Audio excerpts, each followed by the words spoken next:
पद्मश्री वगैरे मिळवून द्यायला मी काही एवढी मोठी आसामी नाही आहे की मी पद्मश्री मिळवून देईल. मी फक्त एक छोटीशी मला जे काही सुचलेलं आहे तेवढं, पण मी खोटं काम काही केलेलं नाही आहे एवढं मला माहिती आहे.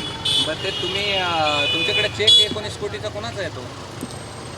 19 कोटीचा चेक तो काही मला बाय हँड मिळालेला नाही आहे. तो व्हॉट्सअपवरून त्याची प्रिंटआउट घेण्यात आलेली आहे. बरं त्या खासदाराकडून किती पैसे घेतले? खासदाराकडून घेतले नाही, त्यांनी मला मदत केली आहे. ते माझे दादा आहेत, नागेश दादा. असे किती दादा आहेत? आता हा पण माझा भाऊ आहे, सुशील. बरं मला एक सांगा की कोणकोणते नेत्यांनी तुम्हाला पैसे दिले?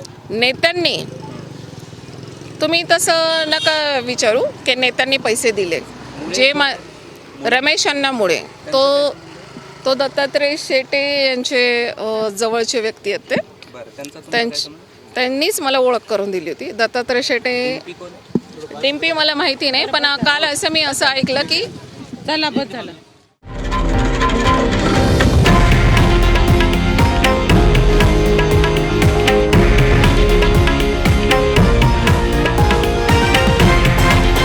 हे आहे देशातील नंबर 1 न्यूज नेटवर्क आणि आपण पाहत आहात TV9 मराठी, एकमेव.